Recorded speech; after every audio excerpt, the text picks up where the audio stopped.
Tarehe 12 ya mwezi huu wa 11 mwaka 2025, lakini pia tarehe 13 jana mwaka huu 2025, wabunge tukufu la Jamhuri ya Muungano wa Tanzania walikuwa wakiapa, na ilikuwa nzuri kweli kweli. Watanzania walikuwa wakishuhudia live kupitia Bunge TV na TV mbalimbali ambazo zilikuwa zinapeleka live tukio zima. Lakini mjadala ukaibuka kwamba mbona baadhi ya wanawake wa Kiislamu, wabunge wa Kiislamu, wameapa vichwa vyao vikiwa wazi, na kidini hii haiko sawa. Nikasema sawa, hili swala linaweza likawa lina mantiki, watu wanataka kujua. Lakini mimi sina uwezo wa kulizungumzia hilo, au mtu mwingine yeyote tu wa kawaida hawezi kuzungumzia hilo, lazima kuwe na fact. Nikasema nimtafute ndugu yangu Sheikh Mwaipopo anielezee hili liko sawa kweli wanavyosema haiko sawa mtu kushika masahaf akiwa ameacha kichwa chake wazi. Nimeona andiko la Mwijaku pia, na yeye anawashauri wabunge ambao walifanya hivyo. Kuna kitu amekiandika pale anawashauri, na shehe ni mtaalamu hapa, yeye atanielezea je, ni sawa kufanya hivyo au sio sawa, na kama sio sawa ni kipi ambacho walitakiwa wakifanye, na kama ni sawa watu kwa nini wanadhani sio sawa. Karibu sana, hii ni e-talk ya Rick Media. Mimi naitwa Sarafina Jerry, niko na Sheikh wangu hapa, Sheikh Mwaipopo. Assalamu alaykum. Wa alaykum assalam mamangu. Kwema? Kwema, nashukuru Mungu. Unaendeleaje Sheikh? Amin, mzima wa afya. Uko mzima kabisa? Yes. Leo siku ya ibada kabisa nimekuwa. Ya siku ya Ijumaa. Bana Sheikh, nafikiri umekutana na huu mjadala huko kwenye mitandao ya kijamii au hata umeambiwa kwa kusikia tu. Hili Sheikh, natamani kulisikia kutoka kwako. Iko sawa kile ambacho kilifanyika, wabunge kushika masaf, ina maana ni Waislamu na kichwa kikiwa wazi? Kwanza Uislamu sio kufunika kichwa tu. Kuna mambo yanaweza kumtoa mtu katika Uislamu, lakini sio kuacha kichwa wazi. Hawajamkufuru Mungu, hawajamkataa mtume, hawajakataa Qur'ani, ndio maana wameishika kuonesha wao ni Waislamu. Lakini kuacha kichwa wazi ni uovu. Watu wasichanganye. Ule ni uovu tu. Lakini si kwamba si Waislamu wale madada. Ni Waislamu. Na wanaweza wakatubu na Mungu akawasamehe. Lakini sio kwenye kuapa. Tunajua Waislamu tusitake kuchagua. Uislamu haupo kufunikwa kwa ajili ufunike kichwa ili uwape. Mavazi ya Muislamu yanaeleweka. Yes, mavazi ya Muislamu yanaeleweka. Sasa watu wasichanganye kwa nini wameapa wameshika msafu vichwa wazi. Kwa hiyo wangefunika kichwa alafu wakatoka pale wakawa vichwa wazi, Uislamu umeruhusu? Hapana. Uislamu ukuruhusu, na Uislamu unahitaji mwanamke wa Kiislamu aishi Kiislamu. Hata sisi wanaume tutakuwa tuishi Kiislamu. Sio sheria yuko mwanamke tu. Hata mimi natakiwa nivae mavazi ya heshima. Sio nivae jinsi nifungie kwenye makalio, nikisujudu hivi makalio yote yanaonekana nje huko. Alafu najita mimi Muislamu safi. Ni Muislamu kweli. Lakini mambo unayofanya ni ya hovyo. Nimeona concern ya watu wengi wanasema hiki kilichofanyika sio sawa, na wao ulivyosema ni kwamba ni uovu, sio kwamba wamemkataa mtume. Ni nini kinachotakiwa mtu akishika masaf kama mwanamke? Ni namna gani anatakiwa awe kwa muonekano wake? Hata kama wewe unavyosema sio wanavyofanya hivyo alafu akatoka nje labda wakaendelea kufanya ambayo sio sawa. Akishika masafu akiwa wapi? Kwa sababu hata ndani ya nyumba yake anaweza kashika masafu. Hata akiwa sehemu yoyote ndani ya nyumba yake anaweza akawa kichwa wazi na kashika masafu. Hiyo sio usafi. Anafanya usafi ndani ya nyumba, anaweza kashika masafu akahamisha akaweka hapa. Ila anapotaka kusoma lazima atengeneze maumbile yake yafanane na kile anachokisema kisoma. Na mle bungeni watu waelewe. Wale wabunge wakupelekwa na dini mle. Wao tunapata tabu sana Waislamu. Hawakupelekwa na dini. Hii sio Islamic country. Ukiona mtu anaheshimu Uislamu nchi hii, ni yeye mwenyewe amemwogopa Mungu. Sio kwamba amesimamiwa kuna chombo kinamsukuma kwamba usipofanya hivyo utaadhibiwa. Ni yeye mwenyewe anamhofu Mwenyezi Mungu. Kwa wale kina dada kufanya vile ni sawa tu. Kwa sababu hawakupelekwa na Uislamu. Bungeni. Hawakupelekwa na Uislamu. Na wale ni Waislamu kama kuzaliwa na Uislamu. Lakini wameshasema wao hawafuati mila za Uislamu. Sababu mila ya Uislamu ni mila baba yetu Ibrahimu. Na mila baba yetu Ibrahimu ni Uislamu ni maumbile, mavazi, tabia, kauli na maisha yote. Sasa wale wamejichagulia vile. Kwa tusiwalazimisha kwamba washike msafu pale, wakitoka pale wafungue vichwa wakale bia wakaingia kwenye zina. Haiwezekani, tusio na Uislamu wa kinafiki. Kwa hiyo wale wamejidhihirisha kwamba sisi sivyo kama mnavyotufikiria. Ni Waislamu tu wa jina. Yeah. Na unaisema vizuri Sheikh kwamba wewe huoni kama wamekosea kwa sababu sio dini imewapeleka kule ndani. Yaani sio kwamba kilichowafikisha bungeni ni msimamo wa dini. Ni mambo mengine kabisa. Lakini bado ni Waislamu. Ila kwa walichokifanya ni kama wanasema kwamba hatuna msimamo huo wa dini. Au nimekuelewa vibaya? Kama sisi hatuna. Yaani wao walichofanya ni kwamba kuonesha sisi hatuko na dini yenu, ila sisi ni Waislamu. Lakini hatutaki kufuata dini yenu. Ndio wazi kwamba ni sawa na Muislamu mkutana kula nguruwe. Anakwambia mimi ni Muislamu lakini nguruwe nakula. Ni wazi amekataa sheria za Mungu. Amekataa hukumu za Mungu. Hiyo inamtoa kwenye Uislamu? Haimtoi katika Uislamu. Sisemi watu wale nguruwe. Kuna mambo Muislamu akifanya yanamtoa katika dini kabisa. Kama shiriki vile. Ushirikina? Ushirikina. Ule ni ukafiri kabisa, ni kazi ya shetani. Yes. Yaani ukisikia mtu ni Muislamu na ni mshirikina, huyo amejitoa automatically kwenye. Ndio, kwa sababu amefuata mila ya shetani na amekubali kuwa mfuasi wa shetani. Na Mungu amesema wala msifuate kazi ya shetani. Yeye kaifuata. Sasa kuna madhambi dada yangu, lazima tuwaeleze watu ukweli. Hayamtoi katika dini. Lakini bado anakuwa ni Muislamu, ila akifa ndani ya madhambi shughuli anayo. Yes. Na unasema kuna madhambi ambayo akiyafanya mtu yanamtoa kwenye Uislamu. Kwa mfano shirki, unaweza kunitajia zingine kadhaa? Na mfano kumkataa uwepo wa Mungu, kukataa uwepo wa mtume, kukataa Qur'ani, hiyo umetoka katika dini. Automatically umetoka katika dini. Nasema hii haya gani bwana, uongo tu. Umetoka katika dini. Mtume unaambiwa Mtume Muhammad sallallahu alaihi wasallam akasema mtume gani bwana, wewe acha sisi tufanye mambo yetu. Umekataa dini. Umeshatoka. Umetoka. Ukiniambia hivyo nahisi kuna watu wengi wanafanya vitu vya kuwatoa kwenye dini pasi na wao kujua. Wengi. Na hili lawama kwa mashehe. Mashehe wameshindwa kusimamia wajibu wao. Wameshindwa kusimama kwenye wajibu wao. Ukiwa unasema mashehe unasema tumeshindwa, sina wewe. Na mimi nimeshindwa, tumekwama. Ni kweli dada, tumeshindwa kusimama kucheza kwenye nafasi yetu. Na ndio maana unaona hata hao kina dada wameapa, wameshika tu msaafu kama vile kutimiza tu desturi ya kuapa. Lakini hawana shida na kile kitabu wala wakihitaji. Lakini bado hao madada atakwenda shehe kwenda kuwaomba mchango wa madrasa. Ikifika Ramadhani shehe ataalikwa atakwenda kula futari. Hao tunawasema kuvaa vizuri. Kwa sisi ndio tuna matatizo. Wewe angalia hata wasanii. Kuta msanii kavaa ileni, kavaa cheni na msalaba. Sisemi Ukristo vibaya. Kwa sababu mimi Muislamu siwezi kuvaa msalaba. Mkristo hawezi kutembea na promote msafu, kila mmoja na mila yake. Lakini utamkuta Muislamu kavaa msalaba, cheni, na ni haramu mwanaume kuvaa cheni ya dhahabu. Anavaa. Ya dhahabu? Yes. Kwa dini ya Kiislamu? Yeah. Mwanaume kuvaa dhahabu ni haramu. Sijawahi kujua. Wallahi billahi ni haramu. Na watu wanajua huko? Wengine wajui. Ni haramu dadangu mwanaume kuvaa dhahabu. Dhahabu atakuwa avae mwanamke kama wewe. Dhahabu asili yake wanasema wataalamu kwamba inamlainisha mtu mwili wake. Na mtoto wa kike anatakiwa awe laini. Kwa mwanaume, kwa hiyo haifai. Haifai, ni haramu. Kuvaa dhahabu sehemu yoyote ni haramu. Lakini watu wanavaa, vijana wetu, wasanii na kadhalika. Lakini wengi wanavaa fake. Hata original wanavaa, fake wanavaa. Sasa ikifika Ramadhani anaenda iftari na shehe anaenda kula. Na mawaidha anatoa na anambashiria pepo yule anaenda iftari. Ukimwambia shehe anakuambia hajakataa Uislamu. Sasa tusila iftari, si iftari tu Mungu atamlipa. Sasa maneno gani ya kihuni hayo? Wewe unakataa mialiko ya wasanii? Mimi sialikwi. Siwezi kualikwa na msanii mimi. Sasa mimi siwezi kualikwa na msanii. Kama kula kiazi iftari bora nile kiazi. Ni kwa sababu hiyo kwamba kwa mambo wanayoyafanya. Mimi najiheshimu. Ninapoalikwa na msanii ina maana nakwenda kumpa faraja kwamba unalolifanya ni sawa. Ukimaliza Ramadhani endelea na music.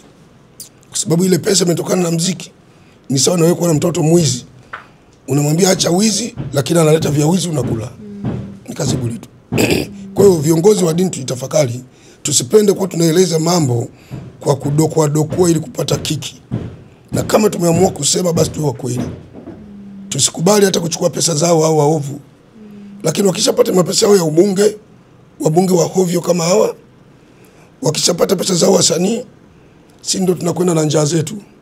Kwenda kuomba sadaka watupe. Na ujenzi wa madrasa, wewe toa tu shehe, hata wewe toa tu mama, hata kama uvae mtandio, uvae Kiislamu wewe toa tu. Mawazo kijinga kabisa. Kwa hiyo shehe upokei pesa ya mtu kabisa? Mimi napokea, lakini pesa ile nijue mimi ni safi na naniletea ni msafi. Sasa utajuaje? Kwani watu wote unakaa nao? Kama sijui hiyo ni Mungu sasa. Kwa sababu mimi sijui, lakini siwezi kupokea pesa ya mtu muovu dhahiri. Wewe umekuja umevaa namna hii, hata kama ni Mkristo, umenipa sadaka ndapokea. Sikatai. Wewe umekuja namna hii umevaa kiheshima, umejiheshimu. Unamdhihirishia ni mtu mwema. Umeelewa? Na umeonyesha ubinadamu. Hata kama uvai hivi, lakini umeona nakwenda kwa kiongozi wa kidini, lazima nivae kwa heshima. Umekuja umevaa hivi kiheshima. Sasa ukaingiza mfukoni ngambia shehe, mimi natoa milioni 1 hii kajenge madrasa. Sasa yaliyojiri huko ni wewe na Mungu wako. Lakini kama nakujua huyu dada samani kwa kutumia lugha hii, ni changudoa anajiuza sehemu fulani. Alafu umeokota maokoto kule ya uzinifu umeniletea, mimi napokea. Mimi napokea dada yangu. Hivyo sasa ni shehe kweli? Alafu naambia shehe niombee dua, sipati wateja siku hizi. Na nakuombea dua. Na unajua ni wateja gani? Najua na wateja gani, nakuombea dua.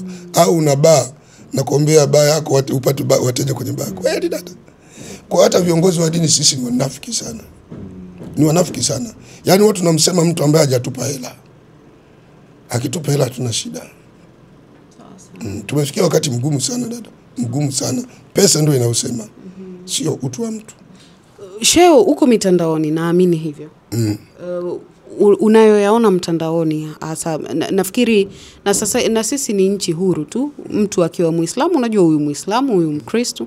Unawaona baadhi ya ndugu zako wa Islam kwenye mitandao ya kijamii ambao ni watu maarufu. Hiyo haijalishi ni viongozi, ni wasanii, ni waigizaji, ni vyovyote. Kitu gani hasa ambacho unaona wanajisahau sana kwenye dini ya Kiislamu kutokana na nafasi ambazo wapo nazo? Kwa wasanii, kwa watu maarufu kwa ujumla. Kwanza Waislamu tuna tabia moja. Muislamu akishapata pesa na kipata umaarufu anainyanyapaa dini yake. Sasa sijua ni ushamba, sijua ni nini. Yaani mtu akipata pesa akishakuwa mtu maarufu anainyanyapaa na dini yake. Kitu ambacho ni cha hovyo kabisa. Mungu ameshakupa neema ya maisha. Kakupa umaarufu, Mwenyezi Mungu kakuchagua katika watu milioni 70 Tanzania. Wewe kakufanya uwe superstar ujulikane na watu wote. Halafu neema hiyo unaisahau, wewe unainyanyapaa dini. Wakakutafuta watu wa dini kwenye hafla za dini wewe hutaki. Kwenye hafla za maovu wewe ndio uko front line. Ni ushamba. Na ni ulimbukeni wa maisha. Wasiokuwa sisi wakipata maisha yao katika nyumba zao za ibada ndio wanakwenda vifua mbele na ndio watu wa kwanza kusupport imani zao. Kwa hiyo tubadilike tu. Mimi siwezi kuwa na umaarufu alafu nanyanyapaa dini yangu. Yaani mtu paka niambie, wewe dini gani? Yaani paka niulize mimi dini gani? Sina ndevu ambao kuonesha Uislamu wangu uko kwenye ndevu, sawa? Sina sigda. Sivai kanzu, mimi navaa sana suti. Sivai kofia. Yaani sina inshallah yoyote ya Uislamu. Paka niulize wewe dini gani? Hata maongezi yangu hata salamu sitoi. Ukimtolea salamu alaykum asalamu nimesikia asante bwana. Anaona aibu. Akikutana na binti umevaa kama hivi wewe hivyo kisi umevaa umejistiri naona aibu kukuchangamkia. Utaonekana mimi Muislamu utanitolea matatizo ya kidini. Kumbe inakuwaga wanaogopa kutoa msaada? Hata msaada wanatoa kinafiki. Sasa mtu anatoa msaada kwa ajili ya Mungu. Mtume anasema unapotoa mkono wa kulia wa kushoto usijue. Kwa nini unaita ma YouTube watu wakuone? Sio unafiki. Hata Yesu amesema katika Mathayo 23:1, wanafiki na mafarisayo hupenda kukaa viti vya mbele kwenye shughuli ili kujionyesha. Mimi kama kweli yangu nataka nitoe wallahi kwa ajili ya Mungu. Hata bwana anaye cameraman wako hawezi kunijua kama nimekusaidia.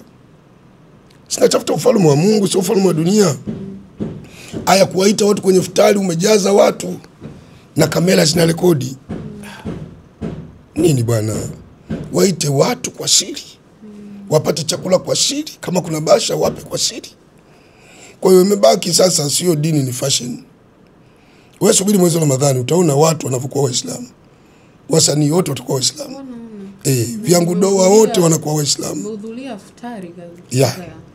Iftari paka inalikwa kwa kadi. Na kwenye gate kunakuwa na mlinzi ana monitor watu, lete kadi kwa ajili hiyo iftari kutakudhalilisha watu. Kweli dada, kwa sababu ninapotoa kwa ajili ya Mwenyezi Mungu, hebu nitoe na Mungu aone kweli natoa. Nisinyanyapaa watu. Yes. Na maskini sana ndio nitakuwa karibu na wewe mwenye nyacho. Sio wewe karibu na watu wenye matawi ya juu. Hivi aim kubwa ya iftari ni kuwasaidia wale wasiojiweza kupata iftari, Ndio lengo kubwa. Uwezi mimi naandaa iftari na mwita Balesa, samahani kwa kutaja jina. Na mwita mtu mkubwa tajiri bilionea, naweka miguu ya kuku hapo, mbuzi ya losti, samaki wa kupakwa. Ya nini? Huyu mtu anakula kwake na kusaza. Waite masikini, mafukara, uwaonyeshe kwamba tuko karibu. Msihofu, kuleni, mle na mnywe. Na baada hapo chukueni 200,000 mtafarijika ndani ya mwezi. Na usiwashuti. Usiwashuti. Pale Mungu na wewe anaandika jina lako kwenye daftari lake. Wallahi billahi. Na siku ya kiyama Allah atakuletea malipo yako. Na unapotoka roho Mungu anakuletea screen yako ya wema. Ulifanya kwa kutafuta radhi zangu. Sasa haya ndio malipo. Yes. Mwanadamu anapotoka roho anaona. Watu wasikili haoni. Anakuwa anaona mwenyewe kwenye screen. Sister, unaona kabisa kwa mujibu wa Mtume, roho inapotoka mwanadamu unaletewa kama ni mtu wa motoni, unaona moto huo. Sasa wallahi billahi.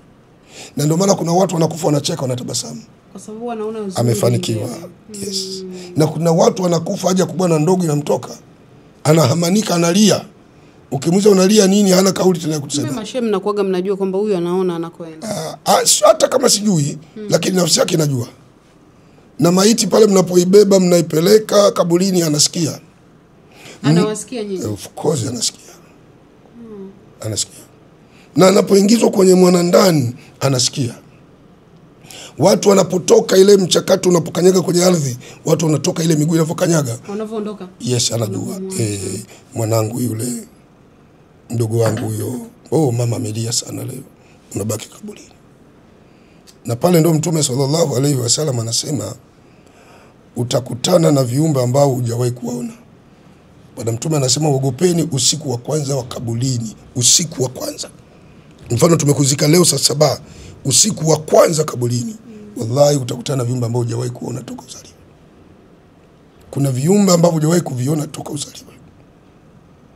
Kwa hiyo watu wanafikiri kukuhoji pale. Mungu hawezi kukuacha vivi. Yaani sawa na wewe dada umefanya uhalifu, polisi wanapokuja kukamata sio unakuja askari wale walioshiba. Wameambiwa kabla ya hukumu unaulizwa. Mle kaburini utaulizwa. Na Mtume sallallahu alaihi wasallam amesema kaburini mle ni miongoni mwa mabustani ya peponi kwa wanaomcha Mungu.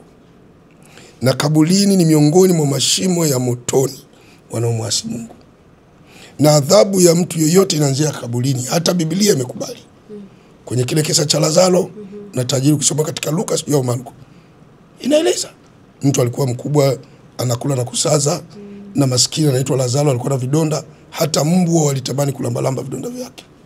Tajiri akafa na maskini akafa, wakakutana kule kwenye kuzimu. Tajiri akawa anapata mateso makubwa sana. Kuzimu kule kaburini. Tajiri anakutana na adhabu kali sana. Yule maskini amekaa sehemu nzuri yenye kustarehe kaburini. Yaani wamebadilishana siti. Wanaonana, yes. Wamebadilishana siti. Kwamba duniani wewe ulikuwa ulitesa. Na alilia tajiri, akasema, akamwambia Mungu, naomba nipunguzishe mateso haya. Mungu akamwambia, wewe hutopunguziwa adhabu. Sasa ni wakati wa Lazaro aliyekuwa akizalilika duniani. Tena tajiri akaenda mbali, hiyo ni Biblia, akasema, basi Mungu naomba uniachie kidogo nirudi duniani nikawaeleze waliokuwa hai, ili waamini mimi niliyekufa kwamba kweli adhabu ya kaburi ipo. Mungu akamwambia, yuko Ibrahimu na Musa na manabii. Wanasambaza habari. ya kama wakuamini wale na wao tuwafika kama kufika wewe. Kwa swala la kaburini ni swala zito. Na halijalishi dini. Halijalishi dini, mtu asidanganye. Linadalisha ucha Mungu. Ucha Mungu. Kaburini ni sehemu ya hatari na ni sehemu nzito. Mkishatoka wanadamu mtu anaanza kuulizwa pale. Na kama ulikuwa ni mtu mwema utastarehe vizuri tu. Utaishi miaka 1000 kaburini, utaona kama umeishi siku moja. Ukiishi siku moja utaona kama umeishi miaka 1000 kwa adhabu unayoipata pale. Hebu mfano tuchukulie dada wa kufungie huko chumbani, uwe na nyoka 6 tu wakuzunguke huko, kila nyoka anakuja na kugonga na kutambaa. Mfano tukufungie huko na nyoka 6 tu. Utajisikiaje? Vibaya.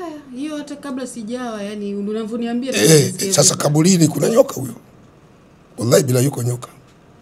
Ambaye sumu yake ile akikupumulia tu, ile sumu yake kigonga, nyama zako zote zinakongoka kwa ukali wa ile sumu. Na kuna adhabu za kila kiumbe. Na kuna malaika atashuka kula, atakuuliza maswali.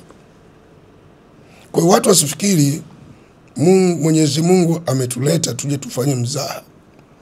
Yes, kama wakutusikiliza sisi wanadamu, hawakusikiliza watu wa Mungu, wategemea kupata watu adhabu. Tusidanganye kwamba bora afya akapumzike.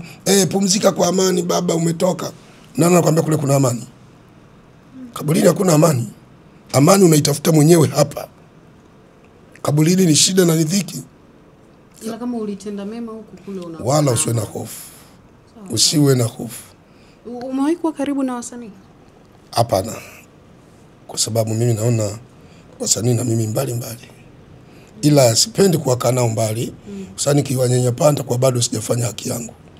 Kwa sababu nabii yoyote kapelekwa kwa ajili ya watenda dhambi. Nabii hakuletwa kwa ajili ya watu wema. Manabii wote wamepelekwa kwa wenye dhambi. Sasa tukiwanyanyapaa watenda dhambi, tutakuwa bado hatujajua kazi ya Mungu. Mwaipopo wewe usikilize kabisa muziki? Mimi muziki kwa kweli hapana. Hata wa dini labda? Hapana. Zamani nilikuwa nasikiliza sana muziki ya bolingo. Mimi musician ya bongo. Ulikuja ingia kwenye ushah bado? Bado. Nilikuwa napenda sana bolingo. Ya kina Kofi, ya kina wakati ule, kina Franco, Madilu System. Alafu Amerika nilikuwa napenda R&B ya kina Arakel. Ya nilikuwa napenda sana. Lakini baadaye nikaona hapana. Kwa sasa hivi usikilize? Hapana, sisikilize. Na unatamani waache kabisa hata waombe? Tena na waombea waache. Kwa sababu unajua yuko jela sasa. Na ndio msala wa dhambi ni mauti.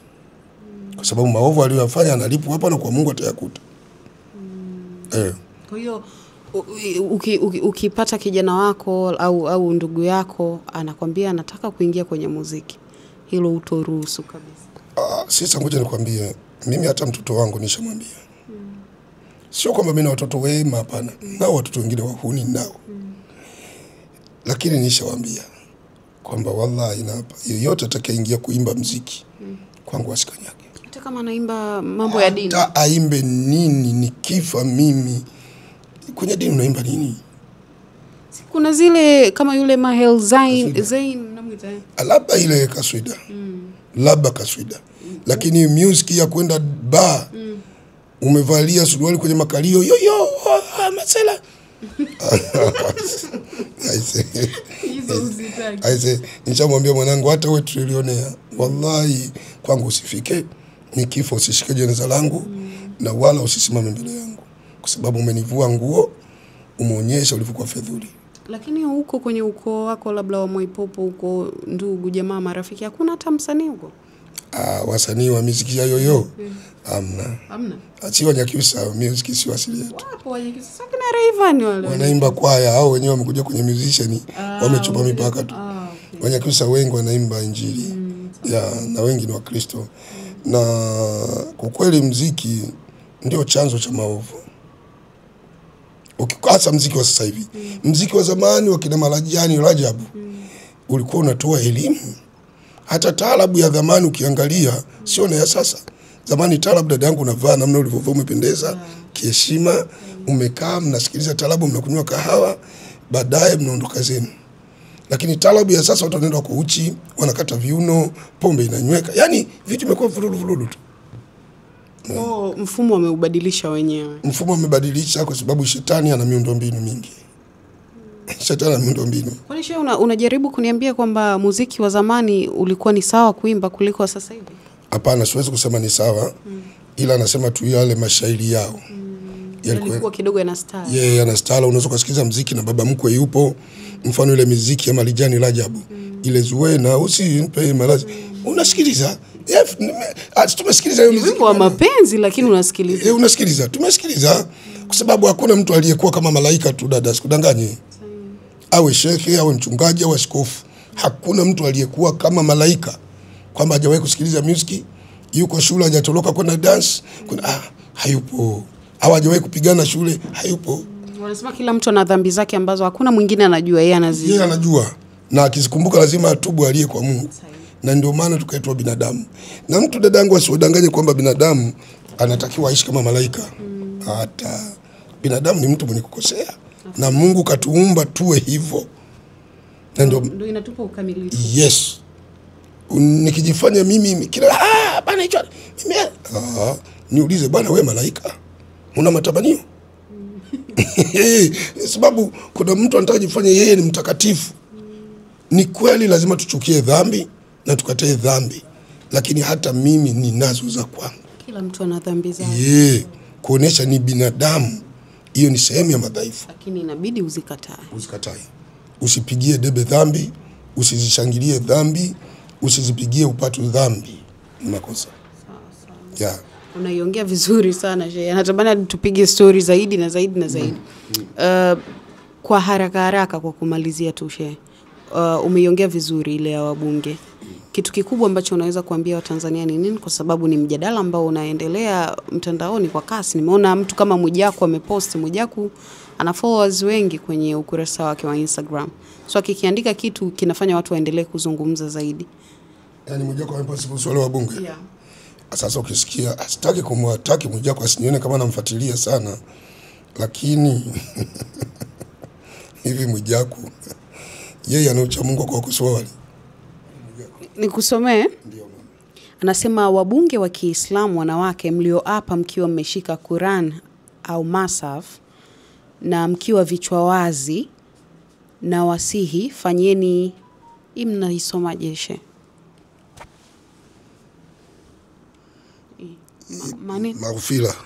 Maghfira yani kama vile msamaha, toba. Anasema fanyeni maghfira kwa Allah haraka sana. Nafsi zenu ziwe salama kwa Allah. Quran inatakiwa mjistiri mkiwa mmeishika na kuisoma. Insha Allah nimewakumbusha tu. Ni kweli ameandika vizuri wafanye maghfira, lakini kwa nini wafanye maghfira kwa hilo tu? Kwa nini tuliangalie hilo tu? Au mtu alikuwa hataki tu wale kina dada? Huo ni ushauri wa Mwijaku. Lakini ni bora. Unajua dada, ngoja nikueleze, hata ushauri ndio maana wanasema hata wanasiasa wanakosea namna kushauri watu. Nimeangalia hata wanasiasa anapotaka kumshauri rais anamdhalilisha. Anasema namshauri. Kwanza anakudhalilisha, anakuambia nakushauri tu bwana. Ushauri dada yangu ni huu. Mimi nakutafuta wewe. Napoona umekosea nakuita. Naomba appointment yako, hata ndani ya mwezi nitakutafuta nikupate. Dada, nimekuja. Wewe ni Muislamu, mimi Muislamu. Hiki kitendo ulikosea. Wewe ni Mkristo, mimi Mkristo. Kitendo hiki ulikosea, ungefanya kadha. Wallahi nakwambia sisi nikikuletea kwa maneno ya upole hayo, utanangalia, utasema shekhe, ukweli ulikosea. Nisamehe. Wakati umeshaku stili huku. Kuna Mwijaku hiki alichokifanya sisi. Sio Mwijaku tu peke yake, wote nimeona watu watachia moja, nimeona na washambulia wale. Mliwafuata kuwakumbusha, alafu wakakaidi. Dini yetu ndio kukumbusha. Tukisema tuende hivyo basi kila mtu tumnange, hata wabunge wanaume mletu wanange. Kuna watu wanashika msafu wanatoka pale wanaenda baa kunywa pombe. Nao. Kuna watu wanashika msafu wanaapa wanaenda baa kula nguruwe. Nao. Kuna watu wanaapa mlo wanatoka usiku wanakumbatia vimada. Wanazini. Nao. Ndio tunarudi pale amna aliyekamili. Kwa hiyo tujifunze sana namna kufikisha ile message yetu kwa watu. Utasema unafikisha kumbe unatengeneza uadui. Mtu akae mbali na we. Wale wabunge bado watoto wadogo. Kwa natakiwa hawa wabunge vijana tuwape maelekezo. Na kabla hajaingia bungeni ilifaa mashetu watafute tuwaite. Njoni tukuelezeni utaratibu wa maisha unapopata neema ya mamlaka. Wakati unasema mara ya kwanza unasema sasa Mwijaku anawasema wale, yeye ana ukamilifu gani? Kwani Mwijaku wewe mjui? Mbona alienda Maka akajirekodi yuko Maka anafanya mzaa kwenye Al-Kaaba kabisa. Naona tunafanya ibada. Ndio Mungu akasema hivyo. Kumbe ile haifai. Haifai. Si anawa inspire wengine nao. Inspire wamekutuma wafanye hivyo. Kitu ambacho katika Uislamu haifai unafanya lia. Kumbe ile pia mlikemea. Mimi mkemea ni lia hiyo. Au mambo anayofanya yeye nani Mwijaku ya mzaha kila siku. Uislamu unataka vipi? Patia pesa huko. Sasa ni makosa katika dini. Shehe wewe unasema tusiwaambie watu hivi umekosea sijui ni tuwafuate. Ulijaribu kumtafuta? Mwijaku mimi nimemtafuta sana. Tena nampenda. Nampenda. Mimi napenda anapovaa Kiislamu sometimes ili nafunga Ramadhani na mbwembwe zake zile. Nampenda ni kijana. Sasa hata Mwijaku naye bado kijana. Lazima tuseme ukweli, Mwijaku ni Muislamu na ni mtoto wa Kigoma, anajua dini. Lakini bado kijana, umri. Mambo na umri. Mwijaku anaonesha paka mke wake. Sasa haifai bwana, mke wangu mimi nampenda nikienda muanika kwenye YouTube. Kumbe haifai. Dada, mke ni chombo chenye heshima. Mke sio sehemu ya majaribio. Hiyo sikujua bwana. Haifai. Mke sio sehemu ya majaribio. Unamuanika kwenye mitandao. Dhambi ni ipi? Wanaume wanamtamani. Unawatia dhambi. Na kuna wanaume wanajua kutongoza. Kuna kipindi alibeti mke wake. Sasa hiyo naikumbuka. Ni makosa. Kwanza umemdhalilisha mkeo. Kwamba mimi kama hii kishinda mimi nakupa mke wangu. Hata mwanamke si basi tu mvumilivu. Wanawake anajitambua kwamba mimi basi. Yaani mimi ndo nilifanya dhamana ya mambo ya kiuni. Na kuna watu wanajua namna ya kuinjinia maovu. Unamuonesha mkeo mtu anampenda anamfuatilia. Anamtongoza. Jitihada za kumtafuta Mwijaku uzilisha? Kwa sababu nimetedi kutafuta simu yake nimpate, sijampata. Namba yake. Hauna namba yake? Sina. Lakini nitampata siku moja nimwambie. Mimi nafikiri akiona hii atakutafuta mwenyewe. Nitafute, wala mimi sina ugomvi naye. Namueleza kama ndugu yangu katika imani. Mueleze hapa, mimi naamini ataona. Mimi namueleza kama ndugu yangu katika imani, rafiki yangu, Mtanzania mwenzangu. Na Mwijaku sio kwamba amekataa Uislamu, anaupenda Uislamu. Lakini ujana. Bado kijana, ndio wakati wake huu. Damu inachemka. Sasa unataka afikishe miaka 55, 60 ndio akafanya hayo mambo. Kwa hiyo inaruhusiwa kufanya kwa sababu hairuhusiwi, ila wapunguze. Ni vijana, hata Mtume wapunguze, waache. Waache. Waache taratibu. Unajua dangu, uweze kumwambia mtu acha mara moja. Anaweza kuwa anapokuwa anaacha baadhi ya mambo. Madam Mwijaku havuti bangi, hanywi pombe. Mimi najua hivyo vitu atumii. Na shule kasoma. Na dini ana idea ya dini kidogo. Ile ni kidogo? Wanamsifia anajua dini, kumbe ni kidogo. Ni kidogo, sio sana. Anajua, sio mjinga Mwijaku kwenye dini. Na wala huwezi kumuingiza chaka kwenye mambo ya dini. Anajua. Sio mtu mjinga kabisa, anajua. Na shule kenda. Anajua. Kwa hiyo ni mtu anayetakiwa ajitahidi kuishi kwa tahadhari sana katika hii dunia.